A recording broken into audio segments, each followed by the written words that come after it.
गोविंद जय जय गोपाल जय जय राधा रमण हरि गोविंद जय जय गोविंद जय जय गोपाल जय जय राधा रमण हरि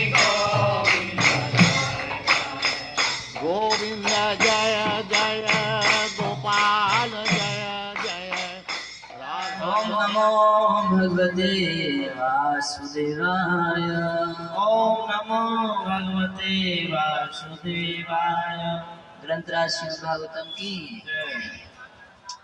तो हम लोग श्रवण कर रहे हैं श्रीमद् भागवतम से के तृतीय स्कंद से भगवान कपिल की शिक्षाएं और कर्तव्य देवहूति संवाद को।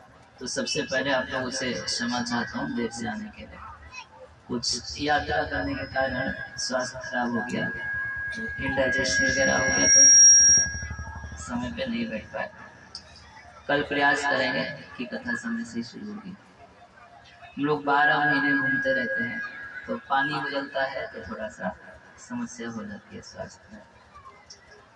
तो कल हम लोग श्रवण कर रहे थे कि किस प्रकार कर्दम मुनि भक्ति पूर्वक तो कर्दम मुनि तपस्या कर रहे थे, मगर उसमें भक्ति पूर्वक तपस्या कर रहे थे और भगवान की भक्ति कर रहे थे। उसके पीछे उनकी इच्छा क्या थी?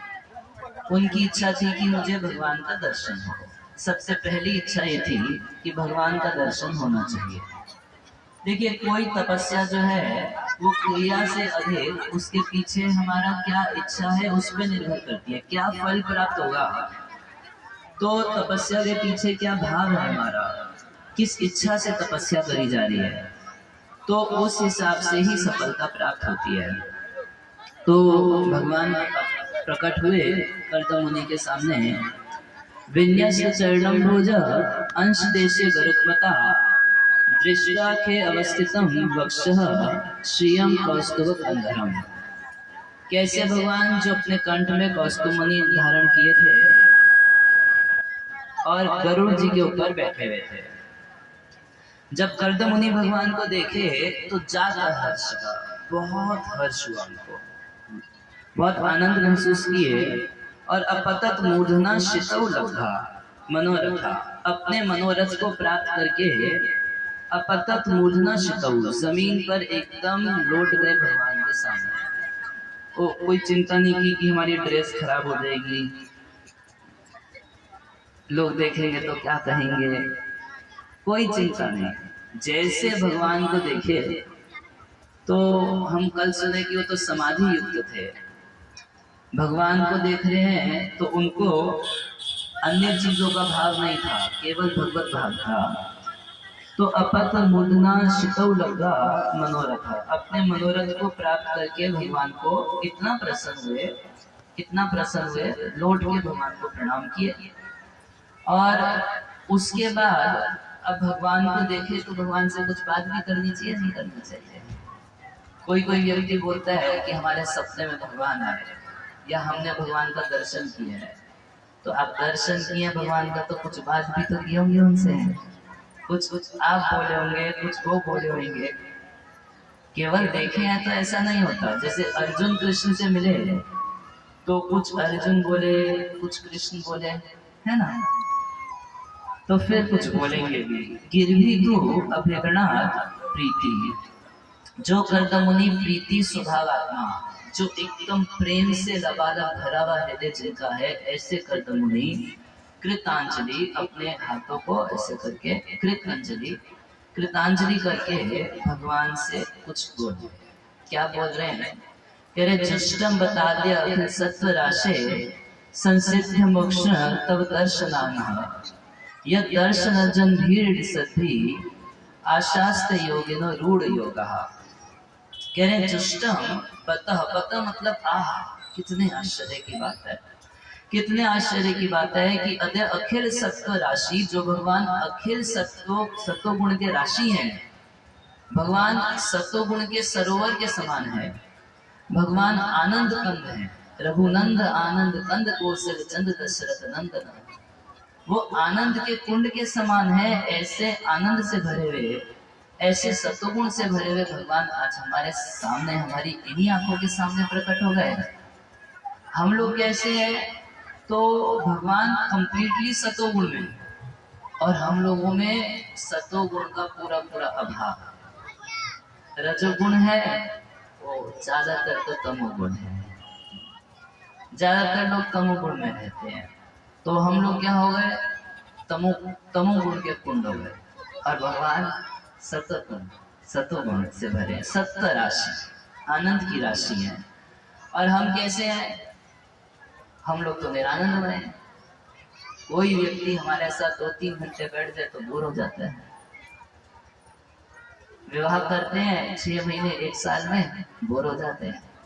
इसका मतलब क्या है, हम लोगों में आनंद नहीं, सामने वाला हमसे कोई आनंद नहीं प्राप्त करता, बोर हो जाते हैं लोग। हम लोगों की बातों से बोर हो जाते हैं, हम लोगों के साथ रहते रहते लोग बोर हो जाते हैं। और भगवान कैसे हैं, भगवान आनंद से बने हुए।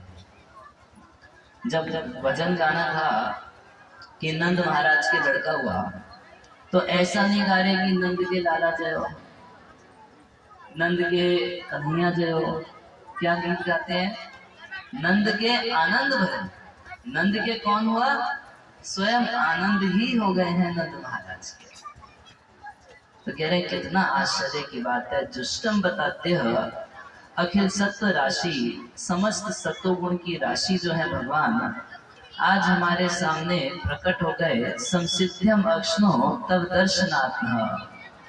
वास्तव में इन नेत्रों की सफलता इसी में है कि इन नेत्रों से भगवान का दर्शन हो जाए। इससे ज्यादा बड़ी कोई सफलता नहीं है।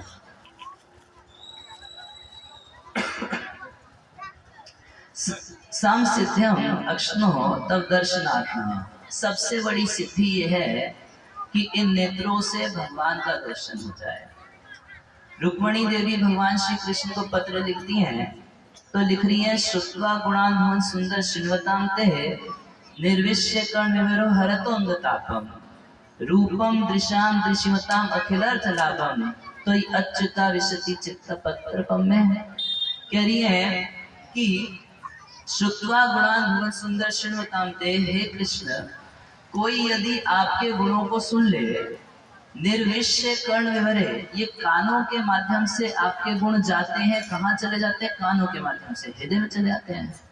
निर्विश्य कर्ण विवरे हरतोंग तापम, और अंग का, हृदय का जितना दुख कलेश है सारा हरण कर लेते हैं।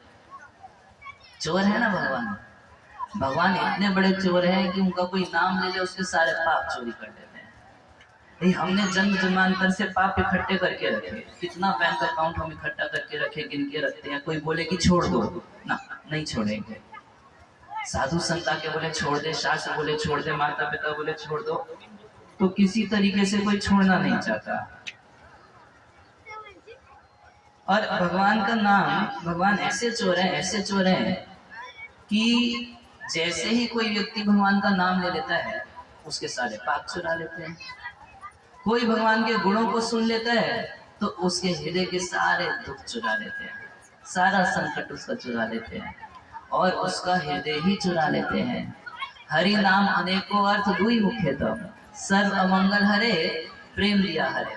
भगवान का नाम ऐसा कि एक तो सारे अमंगल का हरण कर लेते हैं, और दूसरा अपना प्रेम देके दिल ही चुरा लेते हैं। कैसे चुरा रहे हैं देखो।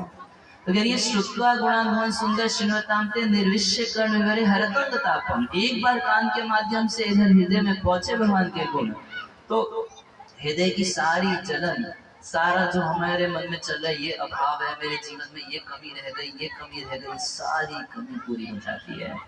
और रूपम दृश्याम दृश्यमताम अखिलार्थ लाभम, कह रही है कि जिस किसी के पास आँख है तो आपका रूप देख ले तो अखिलार्थ लाभम, फिर संसार में कुछ और देखना ही नहीं चलेगा। उसको ऐसा महसूस होगा कि स्वामी कृतार्थस्मिन् वरम न याचे, कि आज मैं कृतार्थ हो गया, जिसको इतने जन्मों से ढूंढ रहा था आज वो हमको मिल गया। इस संसार में ढूंढ रहे हैं हम, कोई खूबसूरत चेहरा ढूंढ रहे हैं, देखते हैं किसी को अच्छा लगता है, कुछ दिन में बोर लगता है। इसका मतलब क्या है, कोई एक ऐसा व्यक्ति हम ढूंढ रहे हैं जिसकी थोड़ी झलक किसी व्यक्ति में तो मिलती है, मगर पूरा पूरा वैसा नहीं मिलता। तो ये जो हमारी आपकी खोज है, ये खोज खत्म हो जाती है जब कोई व्यक्ति भगवान को देखता है। कान कुछ मीठा शब्द सुनना चाहता है, ये जो उसकी खोज है, ललक है कि कहीं से कुछ अपनी प्रशंसा सुन ले, ये सुन ले, वो सुन ले, वो ललक उसकी खत्म हो जाती है जब भगवान के बारे में सुनता है, समझ जाता है, पूरा संतुष्ट हो जाता है। तो कह रहे हैं कि संसिद्ध्यम अश्नुतव दर्शनात्मः, वास्तव आंखों की सिद्धि यही है कि इससे कृष्ण का रूप दिखाई दे। कानों की सिद्धि यही है कि इसमें भगवान की कथा, भगवान का नाम कीर्तन सुनाई दे। और जीवा की सिद्धि क्या है? जीवा की परफेक्शन यही है कि उस पे भगवान का नाम आ जाए। हरे कृष्णा कृष्ण कृष्ण हरे हरे, हरे राम राम राम हरे हरे। संसिद्ध्यम अश्नुतव दर्शनतः यद दर्शनम जन्म भी ईड्यशति अशास्त्र योगिन रूढ़ योगा। कह रहे योगी लोग हजारों साल तक योग के पथ पे चलते रहते हैं, फिर भी आपके चरण कमलों की धूली भी दर्शन नहीं कर पाते। ऐसे आप मेरी आंखों के सामने प्रकट हो गए, कितना बड़ा मेरा सौभाग्य है, कैसे वर्णन करूं। कह रहे ये मायाते हत मेघ साकर पादार विंदम भव सिंधु पोतम। जो लोग आपकी माया से मोहित हैं, ये मायाते हत मेघसा। भाई माया क्या करती है? करिए हत मेघसा, मेधा का अर्थ होता है बुद्धि।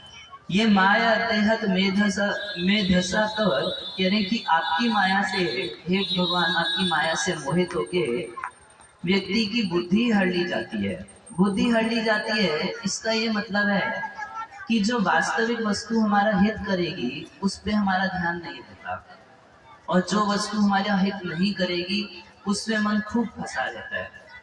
हमें ये मिल जाएगा तो सुखी होंगे, हमें ये मिल जाएगा तो सुखी होंगे। प्रहलाद महाराज से कहते हैं दूरा पूरेण कामेन मोहिन च बलियसा।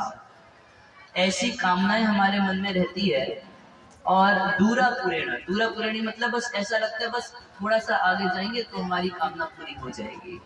और जब तक आगे बढ़ते हैं तब तक पता चलता है कि बस थोड़ा सा आगे और जाएंगे, जब तक वहां पहुंचेंगे थोड़ा सा आगे और जाएंगे। दूरा पूरी हुई दूर, और गाते रहेंगे हम होंगे कामयाब। 75 साल से ज्यादा तो हो गया गाते हुए। कामयाब तो हो जाएंगे भगवान की कृपा से, यदि भगवान के निर्देशन के अनुसार जीवन जिएंगे तो। मगर भगवान को साइड करके हम कितना गीत गा लें कि होंगे कामयाब होंगे। दादाजी गाते थे, दादाजी के पापा गाते थे, पापा गाते थे, अब हम लोग गा रहे हैं, हमारे बच्चे गाएंगे। मगर कामयाबी मिलेगी उसको जो भगवान के अनुसार अपने जीवन को जिएगा। तो भगवान की माया क्या करती है? हमें हमेशा एक महसूस कराती रहती है कि बस कुछ दिन और सुखी हो जाएंगे इस संसार में, और सांसारिकता में रह के ही सुखी हो जाएंगे।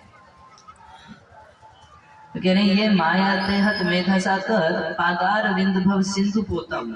लोग आपकी माया से मोहित होके उपासते काम लभाए तेषाम, आपके चरण कमलों की उपासना किसी सांसारिक कामना से करते हैं।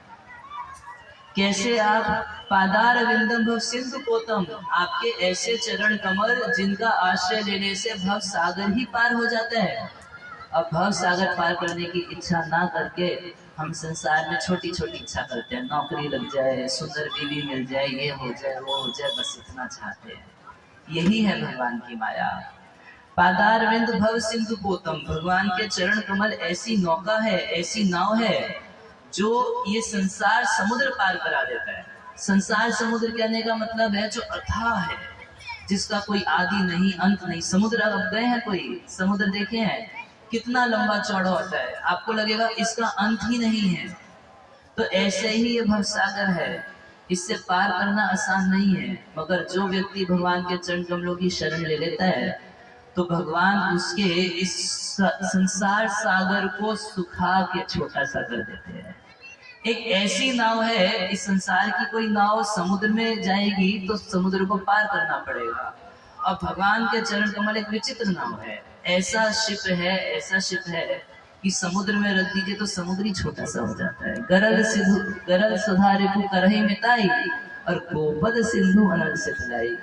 भगवान के चरण कमलों का आश्रय लेने से ये संसार समुद्र छोटा सा हो जाता है। कितना, जैसा गाय के खुर से कोई गड्ढा हो जाए। भाई बारिश के दिन में कीचड़ में गाय चलती है तो उसके खुर से थोड़ा सा गड्ढा हो जाता है। अब आपको वहां से जाना हो, कोई बोले अरे ध्यान से जाना, रास्ते में समुद्र है। कितना बड़ा समुद्र है, आपके पैर से भी छोटा समुद्र है। तो भगवान के चरण कमल कैसे हैं, कह रहे हैं पादार विंदम भव सिंधु पोतम। इन चरण कमलों का आश्रय लेके तो भवसागर यूं ही पार हो जाता है। मगर आपकी माया से जो मोहित रहते हैं वो आपकी सेवा करते हुए भौतिक वस्तुओं की कामना करते हैं। ये माया देहत मेधा सतर पादार विंदम भव सिंधु पोतम उपासते काम लभायते शाम। आपके चरण कमलों की उपासना अपनी कामनाओं की पूर्ति के लिए करते हैं।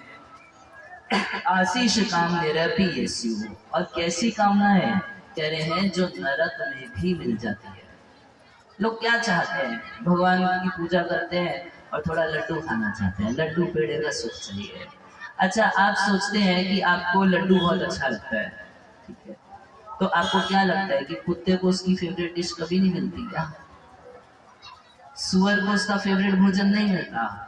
भाई गांव में कभी भोज होती है, रसगुल्ला मिलता है, कुछ मच्छी मिलती है, तो हम लोग सोचते हैं कि आज भोज है, घर पे नहीं खाएंगे। अब भागवत कथा चलेगी तो कथा में नहीं लोग आते, भोज में चले जाते हैं।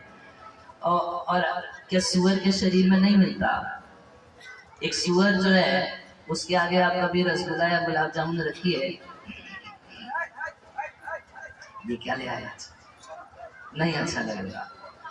मगर अगर कहीं नाले में एकदम ताजा ताजा मध मिलेगा तो बोलेगा आज तो नाले में भोज है। कह रहे निरय अपी, निरय का मतलब है नरक में अथवा नारकीय योनि में। भाई हम कोमल कोमल गद्दा खरीद के उस पे सोते हैं तो सोचते हैं कि हम रही सो रहे हैं, हमारे पास कितना कोमल गद्दा है। और कुत्ता महाराज क्या कम कोमल गद्दे पे सोते हैं? जहाँ एकदम कोमल कोमल बालू पड़ा होगा तो वहां जाके एकदम आराम से खा लेते हैं। तो ये खाने के, सोने के, बच्चे पैदा करने के सुख तो निरय अपी, ये सुख तो नारकीय योनियों में भी मिल जाता है। अगर इसी के लिए भगवान की पूजा करते हैं तो क्या, वो भगवान जो हमको वैकुंठ का सुख दे सकते हैं, वो भगवान जो हमको सच्चिदानंद शरीर दे सकते हैं, उनसे केवल इतना चाहते हैं कि पीठ का दर्द ठीक कर दो। अरे ऐसा शरीर दे देंगे जिसमें कभी पीठ दर्द नहीं, पेट दर्द नहीं, आंख में चश्मा नहीं लगेगा, कान में मशीन नहीं लगेगी, स्पिरिचुअल बॉडी दे देंगे। मगर जाते हैं मंदिर तो बस इतनी प्रार्थना की सुख संपत्ति घर आवे और कष्ट ये कर्दमुनि का विचार है। आप लोग हम पे गुस्सा मत कीजिएगा यदि खराब लगे तो, उनका विचार है। कर्दमुनि क्योंकि एक सन्यासी है, एक साधु है, वो जानते हैं कि जीव का हित केवल इतने से नहीं होगा कि सारा धन बस मेरे पास आ जाए और लोग मरे। और ये जो शरीर है ये एक दिन सबका जाएगा। ऐसा है कोई अभी तक जो 5000 साल से यहीं पर बैठा हुआ? अच्छा 500, 250, 150 वाला कोई? 125, 103 103 वाला सुना। हमारे भक्त है, उनके पिताजी 103 साल के हैं। कोई कोई हो सकता है। तो जाएगा ये शरीर, और आसानी से नहीं जाता, इसमें करोड़ों रोग लग के ही जाता है। तो उपासते काम लभायते शम आशीष काया कामा निरयपि यस्यु। जो कामनाएं नारकीय योनि में, खाने को, सोने को, बच्चा पैदा करने को, ये सब तो नारकीय योनि में भी मिल जाता है। अगर इसी के लिए मनुष्य शरीर है तो फिर इसका क्या फायदा? ऐसे लोग क्या है, द्विपाद पशु। शास्त्र बोलते हैं तो 2 पैर वाले गधे हैं। गधा है, आप बोलेंगे नहीं मैं तो गधा नहीं हूँ, गधे को तो 4 पैर होते हैं। तो शास्त्र बोलते हैं हाँ तुम 2 पैर वाले हो, द्विपाद पशु हो।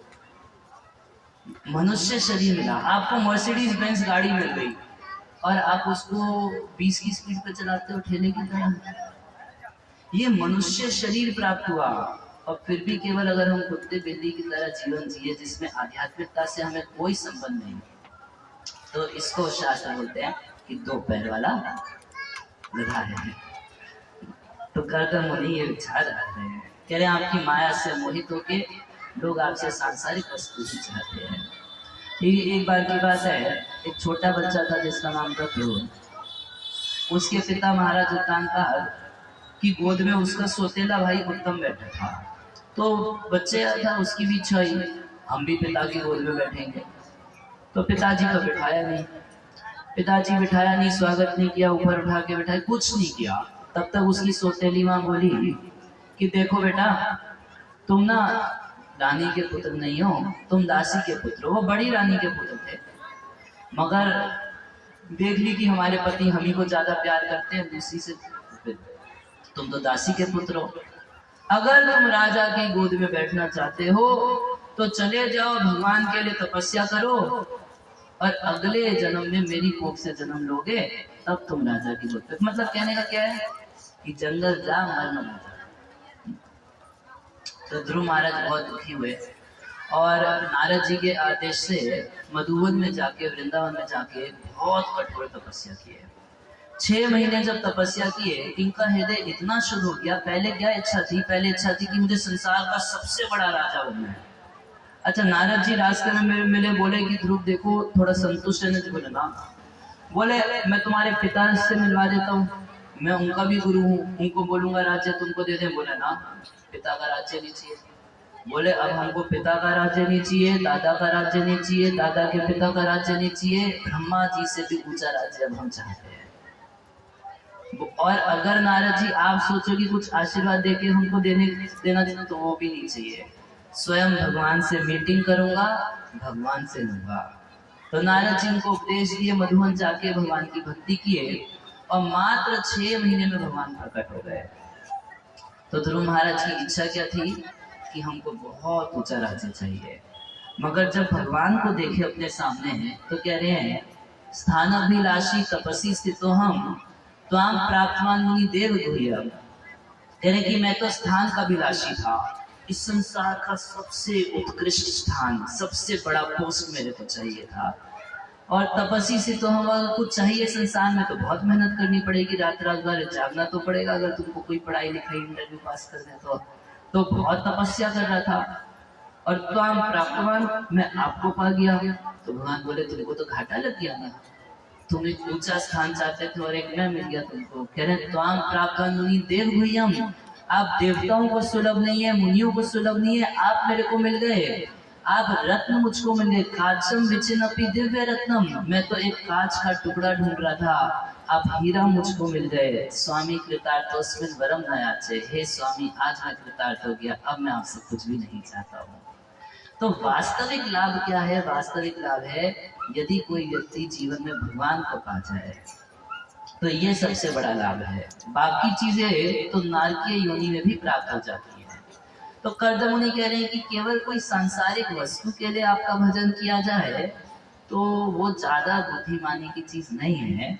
मगर तथा सचा हम परिवोढ़ु कामा, पर मैं भी उन्हीं में से एक हूँ। देखिए भगवान के साथ कोई चीटिंग नहीं किए कर्दम मुनि, कोई चीटिंग नहीं, मन में जो है उसी को सामने की सामने बोल दिए। कह रहे हैं कि मैं भी उन्हीं में से हूँ, तथा चाह मैं भी वही हूँ। क्या हूँ? मैं भी वही माया से ग्रस्त कुछ भौतिक इच्छा लेके आपके पास आया हूँ। क्या चाहते हो कर्दम? कह रहे परिवोढ़ु कामा, हम चाहते हैं विवाह करना चाहते हैं, ये हमारी इच्छा है। आज सोचिए इतनी तपस्या किया भगवान से एक पत्नी मांगने के लिए, वो क्या कर्दम मुनि को नहीं मिल जाती? वो कुछ मैरिज ब्यूरो में लिखवा देते, ढूंढते तो कैसे न कैसे एक पत्नी तो मिल ही जाती। मत कह रहे हैं कि वो मैरिज ब्यूरो वाले तो ठगी करते हैं, है ना। ऐसे कोई काणी होती है लड़की, उसका मैरिज ब्यूरो वाले बोलते हैं, तो गॉगल्स पहना देते हैं, बोलते हैं बहुत सुंदर है। अच्छा पूछे गॉगल्स क्यों डरा रही है? वो स्टाइल मानती है, आप उसको साधारण समझ रहे हैं। तो मैरिज ब्यूरो वालों को तो बीच में कमीशन मिलती है, जैसा तैसा जोड़ा बना के किसी तरीके से करा देते हैं। कर्दम मुनि कह रहे हैं शादी तो करना है मगर समान शीला, मेरे को ऐसी कोई चाहिए जो मुझको योग में हेल्प करे, मैं भोग के लिए शादी नहीं करना चाहता, मैं योग के लिए शादी करना चाहता हूँ। समानशीला, मेरे स्टैंडर्ड की हो। आपका क्या स्टैंडर्ड मतलब क्या? जो हमारा आध्यात्मिक स्तर है वैसा आध्यात्मिक स्तर उसका भी हो। अब ये नहीं, कभी कभी क्या होता है कि देखा जाता है कि कोई बेचारा साधु स्वभाव का लड़का होता है और पत्नी मिल जाती है एकदम गुंडी जैसी। ये मंदिर जाना चाहता है सत्संग में, तब तक वो बोलती है कि सिनेमा चलो। अब कितना दिन ऐसी शादी चलेगी? नहीं चल पाती है। तो बेचारा, या तो ऐसे पहले भी कई संत हुए जिनकी पत्नी उनकी पिटाई किया करती थी, और अभी भी ऐसे हो जाते हैं। तो इसलिए भगवान से तपस्या करके पत्नी मांग रहे हैं, कह रहे कि समानशीला, हमारे जैसी हो। देखिए शास्त्र में बताया गया है कि विवाह से पहले जन्म कुंडली मिलवानी चाहिए, और असुर की शादी असुर से करनी चाहिए और देवता की शादी देवता से की जाती है। अब अगर आसुरी स्वभाव के व्यक्ति की शादी देवी स्वभाव वाले से हो जाए तो क्या होगा? डाइवोर्स होगा। क्या होगा? तो असुर की असुर से कर दो तो जम जाएंगे दोनों असुर एक साथ, मारे पीटे धोखे किसी तरह चला लेंगे, और दोनों देवता को एक साथ मिला दो तो वो भी चला लेंगे। तो देवी स्वभाव के लोग व्यक्ति की शादी देवी स्वभाव वाले से, और आजकल कोई जन्म पत्री मिलाना ही नहीं चाहता।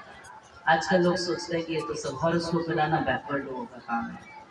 तो इसलिए आप देखेंगे कि पहले जमाने में हमारे भारत में कोई डाइवोर्स नहीं होता। संस्कृत डिक्शनरी में कोई वर्ड ही नहीं है डाइवोर्स, तलाक है ही नहीं। कोई हो तो कोई बताए? था ही नहीं, हमारी संस्कृति में ये शब्द ही नहीं है। एक बार विवाह हो जाता है तो जीवन भर दोनों निभाते थे।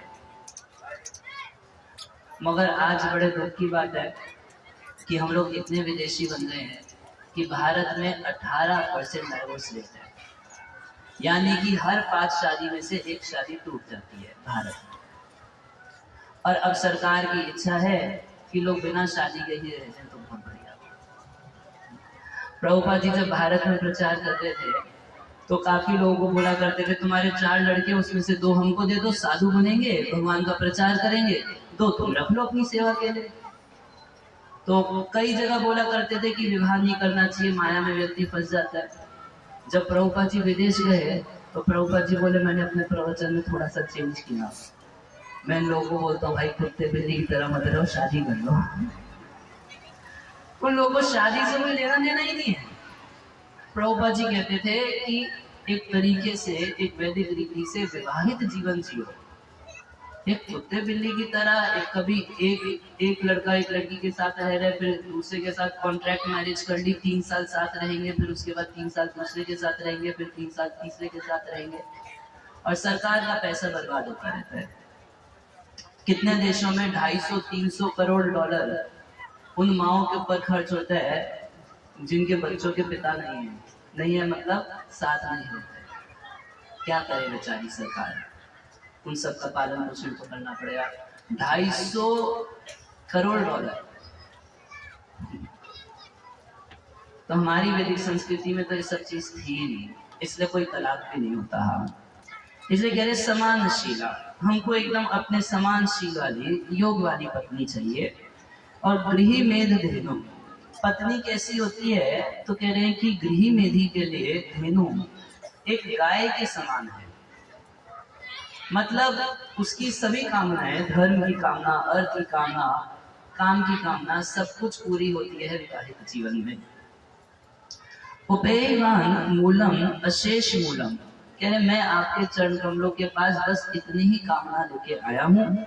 दुराशय काम दुर्गंधिपास्य, क्योंकि जो मुश्किल से मुश्किल कामना है या दुराशय, ऐसे कुछ कामनाएं हमारे मन में ऐसी होती हैं जो हम चाहें कि हमारे मन से निकल जाए, फिर भी वो कामना निकलती नहीं है, बनी रहती है। कितने लोग होते हैं बोलते हैं कि हमारी कोई बुरी आदत है, कोई उपाय बताइए कि छूट जाए। इसका मतलब वो अपने मन से चाहते हैं कि इच्छा खत्म हो जाए, बार बार बीड़ी फूकने की, किसी की पिटाई करते थे कि इच्छा ही खत्म हो जाए तो कितना बढ़िया। मगर कामना ऐसी हृदय में घर कर लेती है कि चाह के भी नहीं निकलती है। चाहता है व्यक्ति कि निकल जाए कामना, ये इच्छा अच्छी नहीं है, इच्छा छोड़ दूं, तो भी वो इच्छा निकलती नहीं, तो उसको दुराशय बोलते हैं। कह रहे ऐसे दुराशय या फिर ऐसी इच्छाएं जो पूरी होनी बहुत मुश्किल है, आपके चरण कमलों के भजन से वो सारी इच्छाएं पूरी हो जाती है। हरे कृष्णा कृष्णा कृष्णा हरे हरे, हरे राम राम राम हरे हरे। तो अब मान लीजिए भगवान पूछे कि कर्दम इतना सारा 10,000 साल तुम तपस्या की है केवल एक पत्नी के लिए है, यही बात है। तो कह रहे प्रजापतेस्ते वचसाधीश तन्त्या लोक के लयम कामहतानुबद्धा।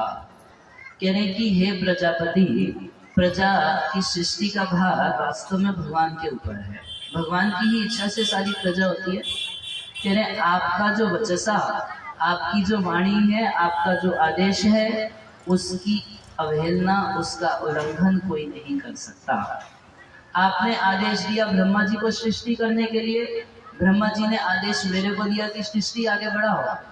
तो हालांकि हम सन्यासी कैंडिडेट हैं, सन्यास के योग्य हैं, मगर जो ब्रह्मा जी, जो गुरु जी, जो पिताजी हमको आपके भजन में लगाए, आज भजन का टेस्ट आ गया तो ये नहीं कि हमें उनकी आज्ञा का पालन नहीं करूँगा। उनकी आज्ञा है, उनकी इच्छा है कि प्रजा आगे बढ़ानी चाहिए, तो प्रजा आगे बढ़ाने के लिए उस समय सृष्टि की स्थिति समझनी चाहिए। आज जैसी नहीं थी, उस समय बहुत थोड़े से लोग सृष्टि में थे। आज तो पता नहीं सरकार बोल रही है कि ओवर पॉपुलेशन की प्रॉब्लम हो रही है, जरूरत से ज्यादा सृष्टि हो गई है। ऐसे ऐसे कितने नारे बनाते हैं कि पहला बच्चा अभी नहीं और 2 के बाद कभी नहीं, जैसे पता नहीं कितना सृष्टि में लोग भर गए हैं। तो उस समय तो थे ही नहीं, बच्चे भी थे। तो कर्दम मुनि बोले कि इस हिसाब से हम आपसे ये सब वस्तु चाहते हैं। अपनी इच्छा रखें कि पत्नी चाहते हैं कैसी, समानशीला, अपने जैसी पत्नी चाहते हैं।